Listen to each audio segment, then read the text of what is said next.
Angkringan yang buka sampai jam 3 subuh tengah kota pulau.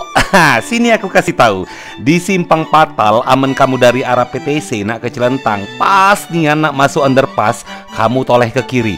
Ada angkringan LC namanya. Yes, kamu tidak salah dengar. Angkringan LC. Di sini murah nian, cuma 2 ribuan segala jenis bakar-bakaran lengkap. Ada sosis, bakso, dumpling, ceker, otak-otak Singapura, ati, empelo, telok poyo, udang, kerang, kopi susu, es-esan sampai ke mimian. Ada. Bakaran di sini tidak cuma dibakar baik, tapi juga dikasih saus racikan yang lemak nian. Nah, kalau kamu nak sampai jam berapa baik, kamu tercogok di sini, tidak masalah. Tidak ada yang namanya parkiran pokoknya. Oh iya, nasi bakarnya di sini cuma 5.000 bae.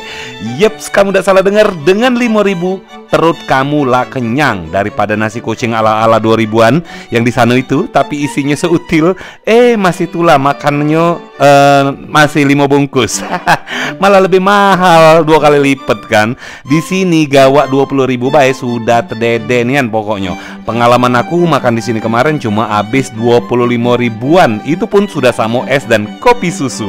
Murah nian kan? Kalau tidak percaya cepetlah ke sana, buka tiap hari dari habis maghrib sampai jam 3 subuhan.